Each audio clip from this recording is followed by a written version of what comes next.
Okay, so my favorite knife ever really isn't a knife. Or maybe conversely, my paramilitary 2 isn't really the knife. It's getting deep now. You're like, that's not a knife. And I show you my $25 BudK Kukri, and you say the line everyone always says about big knives with your finest Australian accent. Looks like you're overcompensating, mate. Oh, I thought you were going in a different direction with that. I think there's also a little Scottish in there somewhere. The BudK Kukri is a big, cheap knife that comes dull out the box. Has a crappy sheath that the dye rubs off from when it's wet, and is the cheapest fun you'll have with your clothes on. Unless, of course, you chop your wood in the nude, and in that case, I hope you have a lot of acreage for that. So let's get those dimensions like it really matters. Like the overall length and weight. And some dude somewhere on the internet says, that's the perfect backpacking knife.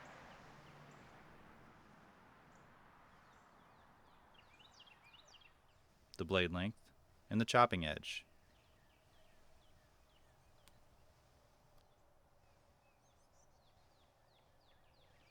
The handle size, the grip area,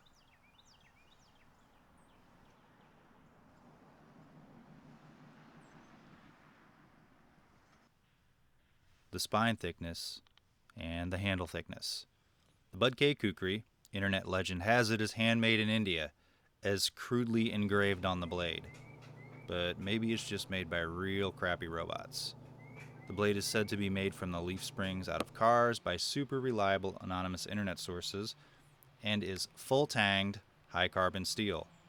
Well, it's a full tanged knife with high carbon steel. So high carbon that if you say aloud, I wonder if there's rain in the forecast, it probably is rusted a little. I wipe mine clean and dry it off fully after I use it. So it stays mostly rust free but has a slightly discolored look that is accumulated over the years. I think I bought it from Amazon in like 2012. Now you can get this same blade off BudK's Karambit Heaven or the internet Walmart, Amazon. I mean Amazon, not the real internet Walmart, because that's a different site. Never mind. Anyway, I've seen some people speculate it's 1095 or 1055 or 1955 or 1985 or 2015, but who knows what it's made from. Over the years, I've found the metal isn't overly hard because it doesn't really chip much. Since I mainly use it for chopping, I occasionally hit a nail buried in wood, but I can file that out and then just take my Spyderco medium rod to the edge and sharpen it right up with alternating strokes. Now, originally it came with 2 small knives, and I call them knives in the loosest sense of the word, one of which I lost while backpacking. Yeah, I'm the dude who backpacks with it. I found these knives were good for sharpening it. I just ran them along the edge until the kukri was sharp. One is said to be a small utility knife and the other for sharpening, but the 2 that came with mine were both identical and didn't have an edge, so I assumed they were both for sharpening. Now that's not having an edge is not to be confused with dull, like how the kukri came. They just didn't have a usable or even slightly usable edge. The knives are stashed in these little sheath areas, which is why one fell out. And if you haven't noticed or don't remember me saying the sheath sucks, it's mostly terrible and is synthetic leather with some black shoe polish or, I don't know, something dyeing it. Maybe, never mind. Which means it will rub off on your clothes. I ran it underwater for about 20 minutes, warm water, and wiped it off several years ago so it doesn't get on me. The leather covers some sort of wood fiber, which is a nice way of saying pressboard or maybe even cardboard. So expect it to split eventually inside like mine has. The sheath also dangles in a weird way. The belt loop attaches to the sheath somewhere in the center, making the whole sheath top heavy. And the butt of the handle would often be a 45-degree angle from the side of my hip.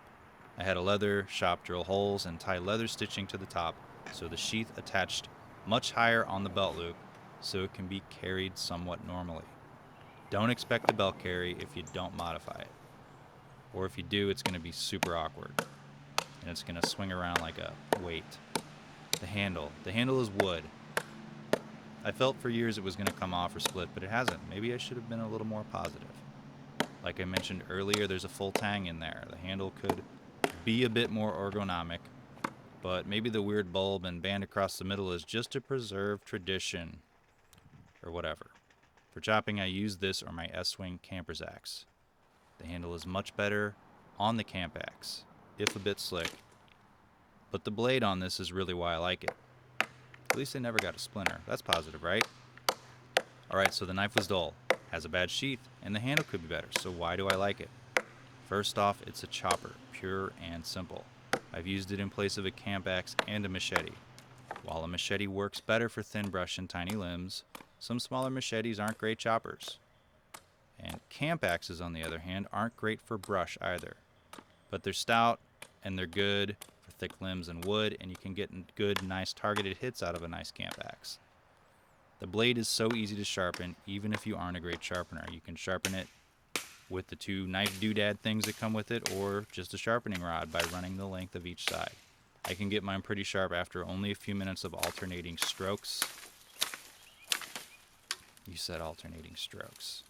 Anyway, it chops and chops and chops and chops. It's as heavy and has as much weight behind the blade as a camp axe, so the wood flies when you hit it, and it's long enough to use to clear thicker brush as long as you keep it sharp. There are things that axes do better, and there are things that machetes do better. You get better, harder, targeted hits from a camp axe, and machetes are better at thinner, finer brush. I feel like I'm repeating myself now. But the main thing is your neighbors think there's something wrong with you if you walk around the yard with it on your belt. Because deep down, there's a neckbeard in all of us. If you like this review, subscribe, like, comment, and whatever the hell else you feel like doing. Thanks for watching.